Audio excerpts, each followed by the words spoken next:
ඇමරිකාවේ නිව්යෝර්ක්හි Hudson ගංගාවට helicopter යානයක් කඩා වැටීමෙන් ළමුන් තිදෙනෙකු ඇතුළු 6 දෙනෙකු මිය ගොස් ඇති බව විදේශ මාධ්‍ය වාර්තා කරනවා. මියගිය අතර පුද්ගලයන් 5 දෙනෙකු එකම පවුලේ සමාජිකයන් බවයි වාර්තා වන්නේ. මියගිය පවුලේ සමාජිකයන් ස්පාඤ්ඤ ජාතිකයන් වන අතර මියගිය අනෙක් පුද්ගලයා හෙලිකොප්ටර් යානයේ නියමුවා බවට තොරතුරු හෙළි වී තිබෙනවා.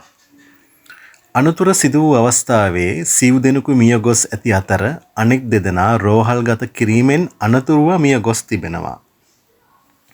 නිව්ජර්සි වෙරළ තීරයට ඔබ්බෙන් හෙලිකොප්ටර් යානය ගමන් කරමින් තිබූ අවස්ථාවේ එය නියමුවාගේ පාලනයෙන් ගිලිහි ගංගාවට කඩා වැටුණු බවයි බලධාරීන් කියා සිටින්නේ. සිද්ධිය සම්බන්ධයෙන් තවදුරටත් විමර්ශන කටයුතු සිදු කෙරෙනවා.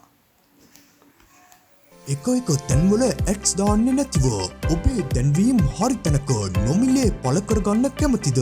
එහෙනම් ලංකාදෙරණ.lk වෙබ් අඩවියට දැන්ම පිවිස ලියාපදිංචි වන්න.